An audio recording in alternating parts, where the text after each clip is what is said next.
Welcome. This time we'll do it in English because I have my friend Jiri here in front of me. If you're new to this concept, this is the AMA, Ask Me Anything, where I invite people that I come across in daily life that ask good questions. And I want to capture that on tape because when you ask good questions, good answers come out. So usually those conversations lead into like a micro podcast. So one day I thought, why not capture it on video and make it into a podcast? So I met Jiri through a mutual friend. He in itself is a super inspiring guy, has a beautiful story. So I really recommend that you just look him up on everywhere internet. But maybe let's start with Jiri explaining or introducing himself. Hi, Jiri. Hey, how's it going, Sharumbo? All good, all good. Thanks for having me. Yeah, we met the other day while I was riding a bike, and we had a nice cup of tea and a beautiful chat. And now we're here. I'm a former marketing executive for Heineken, and now I'm the founder of Few Good Men, which is basically an initiative to help guide men through their midlife journey and equip them with the toolkits for the second half of life. Yeah, awesome. Yeah, and I'm sure you are going to start your own podcast someday. Maybe you already have. Have you ever written about your story about the story that you went to, the journey that you went to, and where you're now, or is that still in the making? I did. Actually read it last week for the sake of my website. Oh, you did write it. Okay, cool. Well, I will include it in the link then so people can check it out because it's a super inspiring story. When we met, I think we spent about 2 hours chatting. I got to know like a big part of your life story, and it's super inspiring because you went from an all in, international, hard hitting, commercial guy to now doing what you do, which is, I think, a transition that many people go to. So I really recommend checking out your story. But that's not why I'm here. We are going to just have a really cool conversation about a question you sent in. So let me pull up the question. So this is one of the questions that you want to talk about, or the topics that you want to dive into. So what do you think one needs to live their full potential? So let's start off with asking you, like, why did you pick this question and what does it mean to you? I felt that it's super relevant at this point of a time to you. So remember what I told you, most people when I meet them means that they are ready for some sort of change, because I'm the midwife usually, and I hold a safe space and help people basically to transit from one part to the other. So I also saw that little smile on your face when I was telling you, and I thought, maybe also this is the case. So when I saw the list of questions, I simply thought this was a very, very appropriate one to start with. Also, the other thing is extremely important question to me because that's also what I help men to do during our program. Yeah. You would, just like me, you would have people who are coming from a different backgrounds and they are ready to move. They are looking for some more meaning. They are looking for something that's a little bit more aligned with their values. And slowly but surely, they're getting the different messages, they're getting different memos, and they're also losing a little bit of energy in what they're currently doing. Yeah. So therefore, the big question is, what is it and what does it mean? And for everybody, it's something different, and everybody has a bit of a different approach how to get there. So I feel this is a beautiful question that we can discuss for a long time.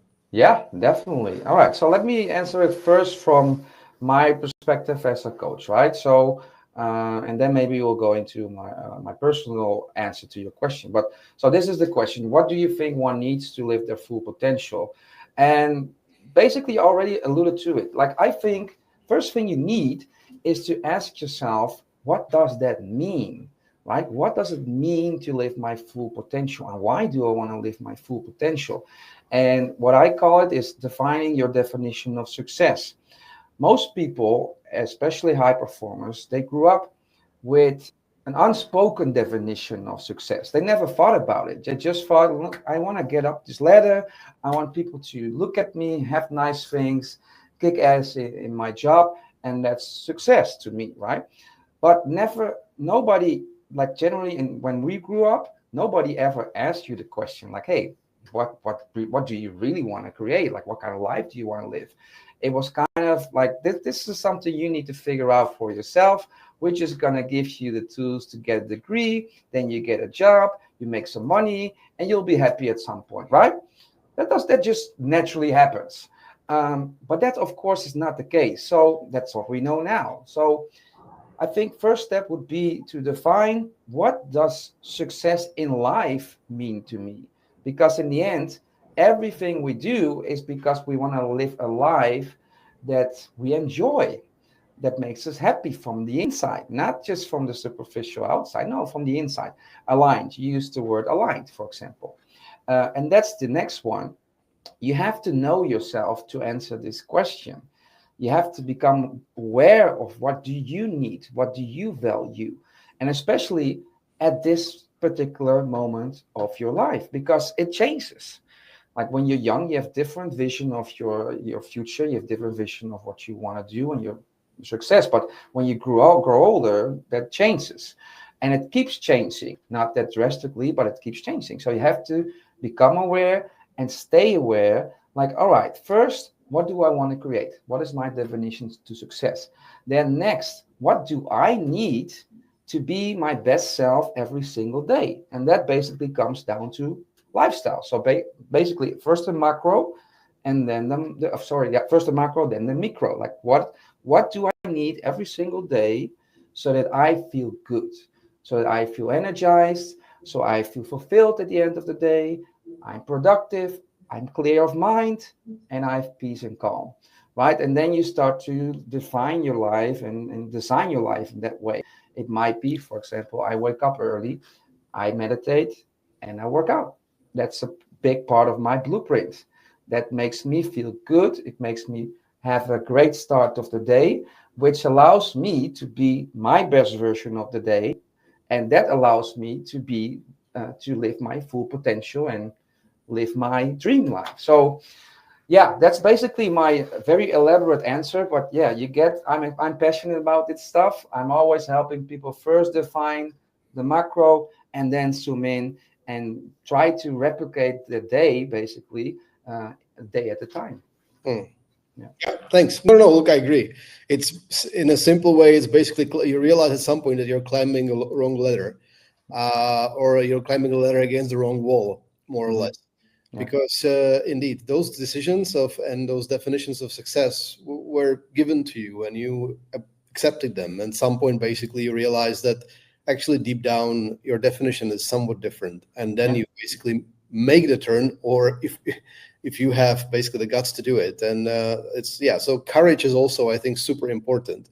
Yeah. 'Cause sometimes this is mediated by indeed some sort of a life event when you're encouraged by life to slow down and take turn, and maybe lose something that you don't need anymore, and then basically take that turn and follow what you Yeah. feel deep inside is there. But yeah, but let's talk about the your, your private own vision of what that is to you. Yeah, very good question. So it's in the name of my company. My company is called Makes Your Life Today. So what makes me happy is growth. And I mean growth in the sense of unlocking new aspects of me. That makes me infinitely happy. So my one of the big definitions of my success is grow until I die and look back at my life and think, wow, I didn't know I had this in me, right? All these experience, all these different jobs and different roles and different people. So that's a big part of my drive. And that's what drives me in everyday life, in every minute, every day. That's what drives me. That gets me excited. But I'm a high performer also. So I realized that I was also lopsided, meaning focusing too much on the business side because business is growth and learning. I have to learn from my business. So I was always focused on those kind of things. And I didn't really care about the social part of life because most things bored me. And later on, I realized that due to my ADHD nature, it's very much an ADHD trait. So now I know it's very important for me to feel connected. I do sleep, nutrition, all of those kind of things. But if I'm just a healthy, walking, miserable body, I'm not living my potential. So I've learned that social connection, connection with the like-minded people, so not just people, find people that you really feel connected to, is super important for me. So I prioritize that a lot, and I tie it into my entrepreneurial lifestyle. So I hang out. I'm here at the co-working. So co-working makes me be productive. It helps me learn because during lunch I meet all kinds of entrepreneurs who do all kinds of cool stuff.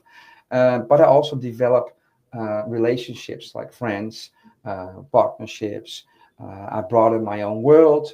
So that has in recent years become a much bigger part of my life. And I've realized that without it, everything else feels very empty, and I become very unmotivated, demotivated if I don't feel enough connection, because then it's like, what's the point? And that has changed a lot for me in recent years, even before COVID. It started before COVID, and during COVID, I realized how happy it made me to see and feel people. And the funny thing is, I didn't have the typical COVID lifestyle because I wasn't in an office. I didn't have to work at home. I was self-employed. I was part of a co-working, and we were free to come. So we did come. We did take into account all the regulations and stuff. But we thought, like, you know what? I don't have to sit here behind my window looking outside at what's happening. No. So during COVID, I actually had a lot of these social interactions. So that made me realize, like, hey, this is so nice. It's so nice to have these chats. It's so nice to have like-minded people. And when the world started opening up again, people started to come back to the office, and I felt such a thrill and such an like exhilarating feeling, like a little kid. So that's when I realized, like, wow, I have so neglected this side of me, and this is such an important and like core value of me. I had completely disconnected with it. I didn't know anymore that I was a social guy. Can you believe that? Yeah. Yeah, it's hard to believe. Given to, I know you for a little bit, but I would not expect that. But I think if I look at it from from sort of the model that we're using, also to describe the guys what it's like to move from one side to the second part of your life, Mhm. it's quite natural. It's not just quality of the relationship, but it's also the commitment that's necessary, but also supernatural for the second half of life. So in the first one, you're building that little, success ego. You're building, that stuff that basically you need to prove people with that you are happy according to those definitions of success that you were mentioning. But because of that, you're mainly on your own, because you're also, most of the time worried that people will see through you, which makes you super anxious, which makes you a little bit less trying to do the relationship thing because somebody might crack it, somebody might hurt it. So you're like, running around with that little egg that you don't want anyone to crack. But as you're moving to the second half of life, you actually want to belong. You want to belong to your tribe, to your partner, into something bigger as well.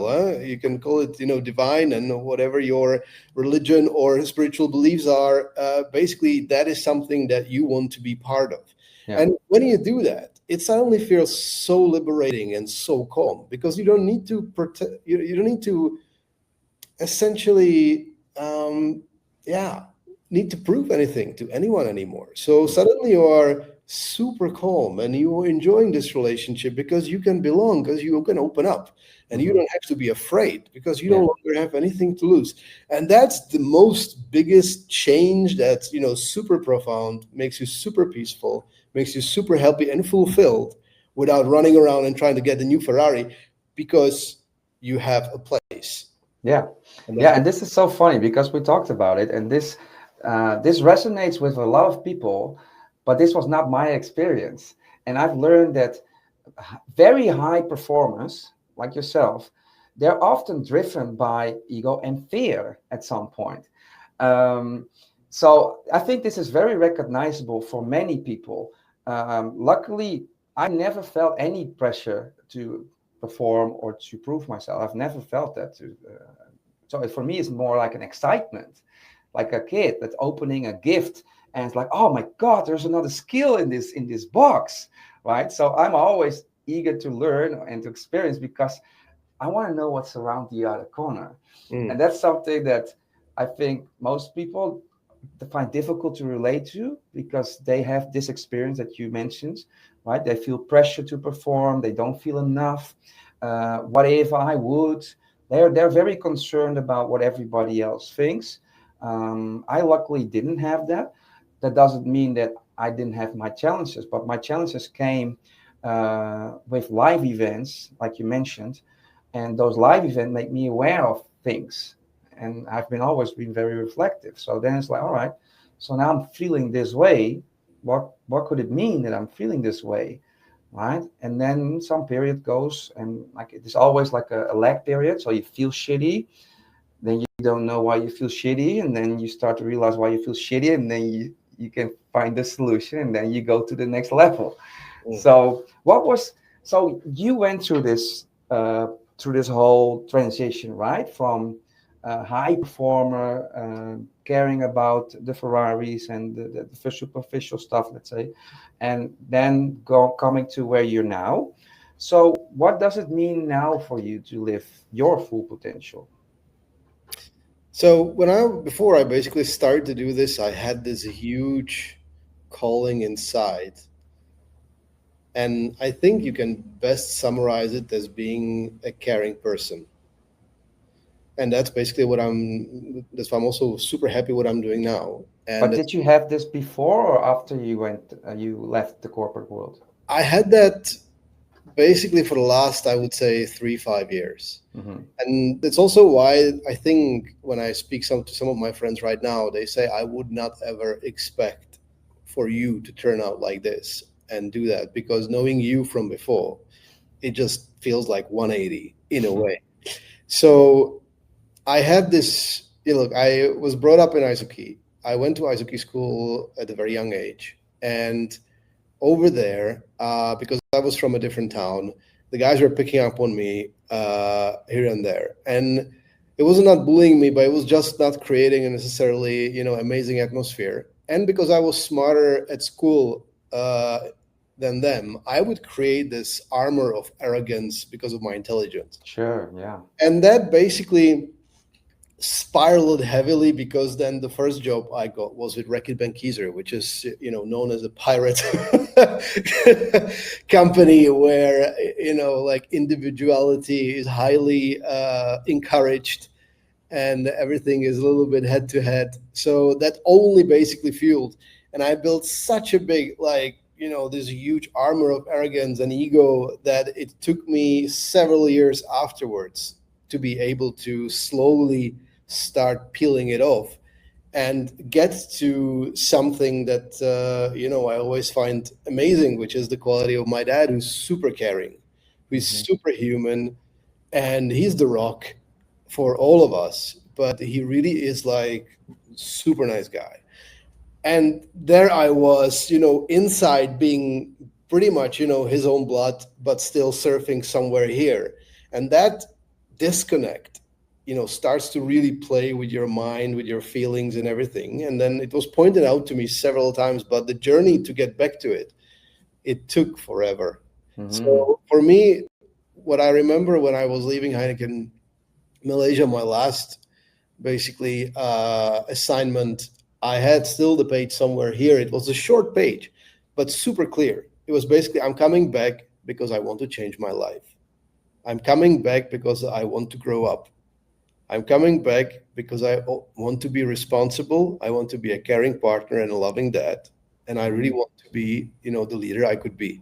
Yeah, That's what it is. It's yeah. super simple, but it basically shows me having the need of being a grown up, caring person and not the boy that's playing a game and Hmm. running away from the consequences. Yeah, it's funny, right? Because what you just mentioned is what I call definition of success or blueprint. So this is what you just mentioned. I want to be this, and this, and that. And when you have it clear, you can start to live it, and you will start to live it.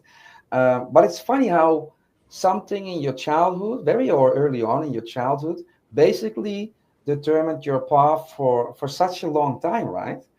It's, Um, I mean, that's with everybody. yeah, I yeah. mean, these days, luckily I have amazing girlfriend. I don't need to date, but now I think that's always the first question is like, you look at the girl like, okay, how about you tell me about your dad? And you immediately know where this is probably going to go. So, and the same with the guys. Everybody has, and we call it original trauma, Yeah, where this was something that happened, and it really formed you in such a strong way that you keep building on it, and you created different patterns, and basically you need to come back to it. You need to grieve through it. You need to yeah. accept it. Then you'll be accepted by others, by yourself, and then you can Where move. can people find more about what you mentioned, the original trauma? Is that something that people can go to and read more about? Is it like a concept or? It would be the stuff that we basically teach during our programs and our retreats. Mhm, So I'll be sure to drop a couple of things into my blog where mhm, people can read more about it. But in general, there's a terminology that we are using so that the guys can also know how to describe it. The mhm, One of the biggest issues is that it's difficult for men to talk about emotions because they usually don't even have the vocabulary. You're not taught any specific terms how you talk about your emotions, since this is not really a curriculum for us. That's mhm. also why you don't like to talk to your wife or girlfriend about it. You will lose because you don't have the verbal capacity to describe what is happening inside you. So it's quite interesting. So we developed a couple of terms, couple of things that we're teaching to the guys during the programs and retreats, so that they know and we can discuss it together. Mhm. I mentioned that. So normally I don't. Yeah, so I mentioned to you before that I normally don't resonate with these kind of men's circles, let's call it, because I feel there's too much emphasis on being vulnerable. I don't know how to explain it, but that doesn't resonate with me. I think there is a masculine energy and a feminine energy in every one of us, and that I don't have the trouble to get into my feminine energy. I've always had that, but in your case it felt much more the way you mentioned it. It felt much more as a natural thing. Like, hey, we just want to talk about things among men. So that's also why I like the title so much, and it reminds me also about a movie, A Few Good Men. I don't know about what the movie is about, but it does resonate. It does create a positive association. So I think yeah, that's what I got out of it. That it's much more like they're all high performers. Your clients or your members, tribe, yeah, members, and so they are used to like hitting hard and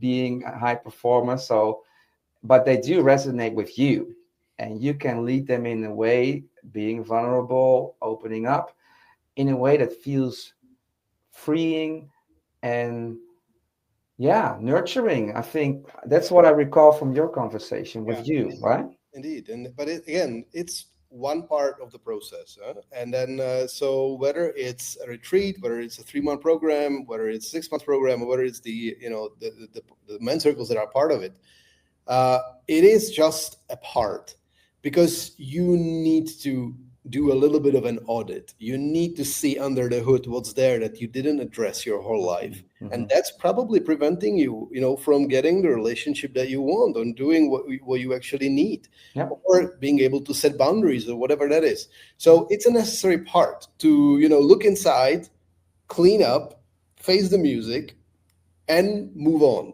Yeah. But indeed, what you were saying also at the beginning, the second part is okay, but what is the daily management that you can use? What are the tools that you can use to actually once you experience it, what it feels like to be liberated is to feel, to actually show to others who you really are, and don't have any more of these limitations.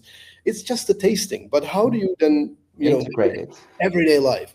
And that's where is the whole toolkit that we are basically teaching to the guys of how do you basically create space during the day for yourself, how do you get in touch or you feel, how do you manage the different kinds of emotions, and how do you even connect them to, there's a lot of energy work, so it's like a whole, like a massive toolkit that you can use. But yeah, so it's not just about sitting and talking about emotions. No, That really is not the case. no. Actually, the regular circle that we do, it's like 10-15 minutes. We just kind of do a sharing, like where's everybody at this Yeah, current moment. yeah, But then it's mainly about doing the work. It's yeah, mainly about projective techniques. It's mainly about guided meditations. It's mainly about giving each other feedback. So it's actually like a boot camp in a yeah, way. yeah, yeah, yeah. And that appeals, of course, to your audience. Yeah. I want to go back to what you said about defining trauma, or what did you call it? Yeah, Main trauma. the origin. Yeah, so I went through depression and through a burnout, right? And when I went to my depression, was it? No, when I went to my burnout, yeah, when I went to my depression, I learned about a concept that's called the dark night of the soul, right? So you go to like a valley of darkness and you don't know if you're gonna get out of it. It's very scary, but that also brings out all the buried stuff that you didn't even know was there, and it allows you to process that. So that's what happened during my depression. First, we tackled the physical part of it, make sure that you physically fit so that your brain and your body work optimally. Then you create space, and now you start to think and reflect and learn and listen. And so that was a big part of my recovery, was basically grown up because I was still 20 something. So my view of the world was very, yeah, distorted, and I thought I owned the world. Then the depression hit. It made me realize that I didn't know shit. So it made me very insecure. And then when I came out of the depression, I realized, like, hey, now I'm better off. I have a better view. I know now that there is a boundary. So I know now that I need to take care of me physically, because before, I was young. So I have endless energy, of course. I don't have to sleep. Like, why do I need to sleep? I can go and do 4 or 5 parties in a row. So that was my first experience with this team. And when I went to my burnout, was even more profound, because when I suffered the burnout, I weighed 100 kilo. I smoked a pack a day. I had a lot of destructive behavior. And I went to my burnout. I didn't sleep. I didn't eat. So basically, I went to a sort of like necessary, of a mandatory cleanse. I had to stay in my room. I was looking at the ceiling all day long because I couldn't bear watching on my phone. I couldn't take sounds. So I was literally, and I'm not exaggerating, looking at the the ceiling. I couldn't even leave my house, because when I left my house, I had a panic attack. So that was a crucial, that was hell. Basically, was hell.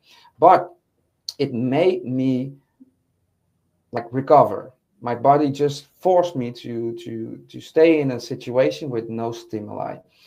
And luckily, I had somebody guiding me. So again, we went to the physical part first, like help your body tune down again through supplements, to sleep, and through lifestyle, walking out in nature.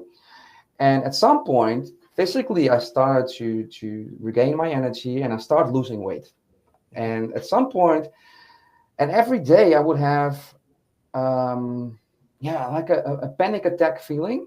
But at some point, I thought, you know what?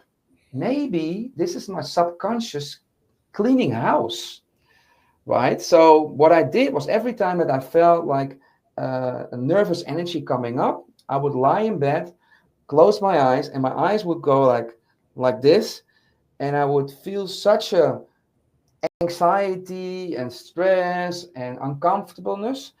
But because I thought, like, hey, this is just my subconscious computer doing a clean disk thing, like cleaning disk, like throwing out all the shit that it doesn't need anymore, and consolidating all the memories it does need. It's like cleaning a house. So I got like a positive association with it instead of being fearful and resisting, because what I was doing before, I was like, this needs to stop, and this is so bad, and I want it to stop. So I'm resisting, and now it's like, I can surrender because this is something good, and all I need to do is close my eyes and surrender, and lo and behold, after a while, peace every time. So every time this happened, I felt lighter. I was like, I cleaned something out. And sometimes I even had a realization. I knew what I cleaned out. And then I started changing my habits. For example, someday I felt like I don't want to smoke anymore. It's not me. And I realized that I was numbing a lot of things with every cigarette.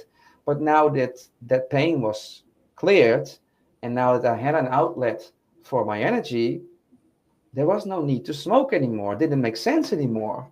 My self-esteem improved, my self-image improved. So I was like, why am I killing myself 20 times a day? I love myself. So this doesn't connect, because every time I smoke, I'm killing myself. I'm hurting myself. So there's no way in hell in my world anymore that this makes sense, because I love myself. So people always ask me, like, hey, how come you've lost so much weight, 25 kilos in 3 months? I was like, because I lost a lot of shit. I cleaned out, and I was literally not just physically a new person, but I was also from inside. And I realized then that there is a lot of I call it not tiny traumas, but micro traumas. We have also, so if you don't have like a big thing, we all have small things, because we were a child and we didn't know how to process the world. So we created coping mechanisms to just like with you, going to hockey, having people making fun of you. You were a teenager. You had to think about like a coping mechanism. And it was bravado, it was arrogance, it was being tough, don't show emotions, right? So we all have those kind of things. And I think that's a super valuable thing to share. Because if you realize that, you can also start to recognize and heal them. And then you disrupt that pattern of reliving it in emotions, in relationships, in work, So I wanted to touch on it because I recognize it personally. Yeah. No, beautiful journey, and thanks for sharing all this intimate stuff, because I appreciate it. Could be quite painful also, but it's an essential journey, and there's so many things to unpack. But I would just say, your body always knows. Actually, you already everything inside you knows, and you will get certain red flags. You ignore it, and this is what's going to happen. Exactly. Right? You're going to basically someone's going to make sure you get the rest and cleaning you need it, one way or the other. It could be it could be an accident, it could be a health element, it could be a firing, it could be a relationship crisis, whatever that is. It's going to happen at some point if you don't take care of yourself. Yeah. So that's one thing. The other thing is one thing that you said, and that's absolutely essential, and that's why it's also super difficult to explain to people who are not there yet, because you need to at some point surrender. And surrender requires that you trust the process. You basically, it's also like, that's why we're saying you're falling in love, because you are giving yourself away into it. And that's the same with this process. You are moving from one place where you have everything under your control. And then at some point you basically just say, okay, this is what's happening. I believe it's necessary. I'm on the right track. I'm trusting the process. It's going to be okay. And then you're going to go.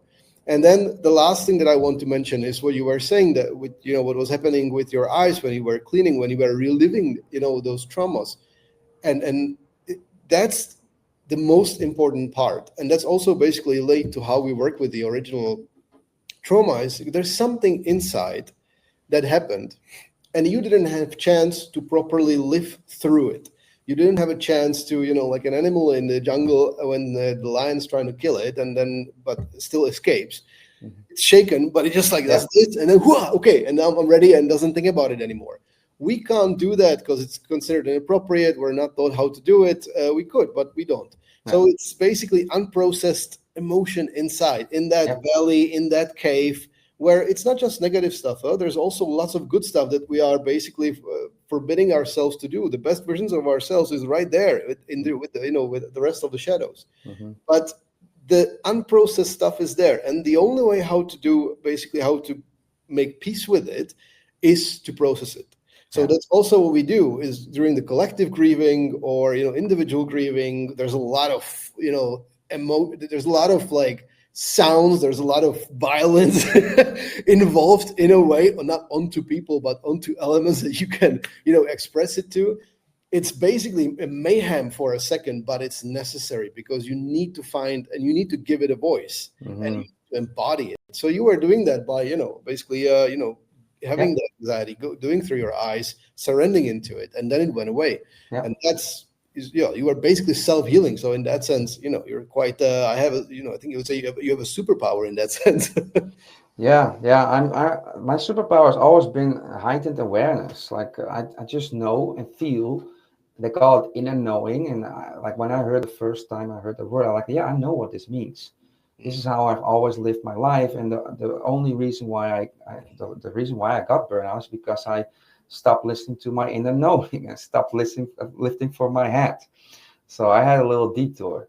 I want to move towards the end, but what I want to touch on, I want to touch on two things still. I want to finish off with asking you the same question, like what do you think? What would you advise people to live, how to live their full potential?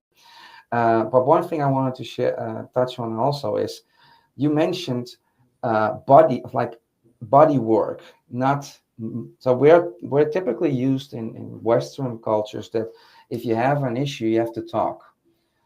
But then you're just doing the same thing. You're trying to solve something with your mind, but it's not in your mind. It's subconscious. It's on a different level and stored maybe in your body. And I know from Eastern philosophy and Eastern cultures, that's much more embedded into their philosophy on health, right? So the acupuncture or Chinese medicine, they relate emotions to organs, for example. And so I want to touch on this to make people aware that there's other modalities that they can use. So ecstatic dance is, for example, a body movement. My therapist asked me, like, do African dance. Why? Because they ground, they stamp on the ground. It's a grounding exercise. Sport, of course, is one. Like yoga is one. It's therapy and movement.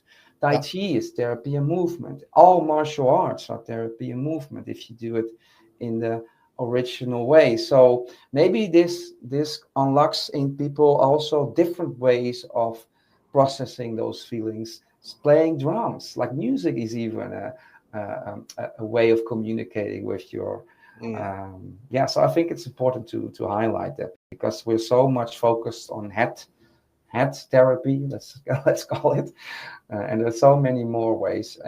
Breath is also a way, of course. Yeah. Yeah. No, so look, two short answers. Yeah, go. One also, basically Osho, his whole Osho. Yeah, you did an Osho meditation. His whole approach is basically about making sure you get the white man out of his head. Yeah.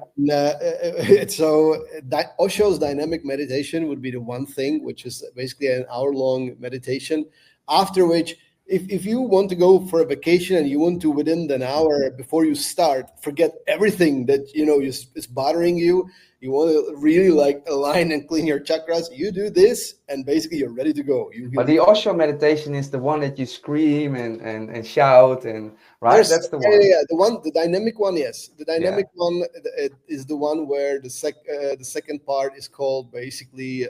Actually, I don't know in the English one, but it would be something like a lunatic or whatever. And you just let everything out, which is super important. Again, it's the way of processing. I couldn't do it. It's done it once. better to do it in a group first because you. I did it in a group. Oh, you did it in a group. All right. I couldn't do it. I remember this well because when you said violence, screaming, let it all out, I was like, this is Osho. So I love our Yeah, it stories. could be. It I could read be, his it could books. be one. It could be one. We have like Yeah, our own ritual, like specifically created, which I'm not going to give it away, but that one is a bit more like hardcore in that sense. But the other thing that we're doing is de-armoring, and you can. This is a regular practice that you can look up online as well. De-armoring is essentially working with pressure points in your body, and it works exactly like that. Your body yeah, is hardware for that stores basically unprocessed emotions, hmm, and it's a little bit like little dams that are hmm, blocking the energy from flowing. yeah, And there's a couple of points on your body that you can press, and really you are there not to hurt the other person, but we do it in couples, and the person who's receiving is basically is basically asking how much pressure he wants or not, yeah, and breathing into it, and at some point something goes, and it's quite a interesting experience where there's either laughter or a lot of crying, or a lot of simply like processing of stuff, because that's how the hmm, body works. yeah, So that is an official technique that you can find online. yeah. Sounds so fun to me. Like this is the one. This is the one that triggers my hunger for learning. I love these kind of experiences. Like yeah, those mystical Eastern kind of experiences. They're fun. I'm like, oh yes, yes, yes. Let's go do it. So you're basically kind of a modern shaman, right? I I learned from shamans. Yeah, Yes. because we didn't mention that, but Yeah. by now people might have picked up that you're like a modern shaman. Nah, no, I look, the again, at some point you also have the need for divine, Mhm. because you want to be part of something bigger, and you believe there's actually something bigger than you. Yeah, Why shamans are resonating with me is twofold. Spiritually, we are atheists from Czech Republic, because it was communist times when these fellows were, there, yeah, and church was everything and corrupted, and we yeah. were basically grown up. Don't trust any of this bullshit, and simply believe in yourself.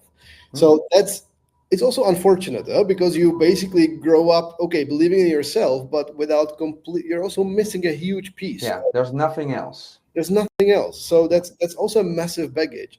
But because for me, because of this limitation that I'm slowly also, releasing, shamans and the indigenous tribes were such a easier way to tap into, because everything is related to nature, everything is related to the animals, all the spirits, all the gifts that are coming from all the medicine. And so that's one thing that, for me, it's way more tangible on one hand, and on the other hand more approachable, because it resonates with me.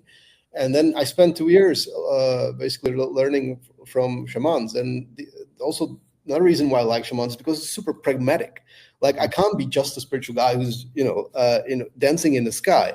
mhm. Shamans, they need to access the altered state of consciousness, but they need to do it so that it rains, so that this guy's happy, that one is getting married, that one brings in back the lion. And it's like super pragmatic. It's on everyday Yeah, basis. You need to translate it, what you've seen, into practical daily insights, and yeah. that's what I'm doing for the guys as well. Awesome. I'm sensing an idea coming up. You already connected you with Sam, of course. Yep. I think we should, when he's back, we should figure out a way to do a hike and combine it with what you do. And I don't know what fuck I'm going to do, but probably just surrendering into it. But I think that would be super cool to go somewhere deep nature and then have this experience with you. Yeah, man, cool. All right, let's close up. Yep. What is your advice for how people can start living their full potential? Like, what is the one thing that you would recommend them to do? I would second your idea, which is know thyself. Hmm. So start looking into who you are beyond your career, beyond your possessions, beyond, everything that you have, anywhere. Just take it all off and see who's underneath. And let's give them one super practical way on how to do that. Okay, what we do, Not what we do. no, it's the same. Write down all your roles Hmm. that you do in your daily life, and burn them. Okay, roles as in the roles you play. Yes, All all right. the roles that you play, whether Yeah. you're a coach, you're a father, you're a son, you're whatever that is. Mm-hmm. And then once you throw all of this away, ask yourself again, Who who am I? am I? Yeah. All right, cool. All right, let's close it up. Is there anything else you want to share or ask or mention? No, I'm happy. Yeah, I think this was a very cool conversation, Jiri. Good. Thanks for having me.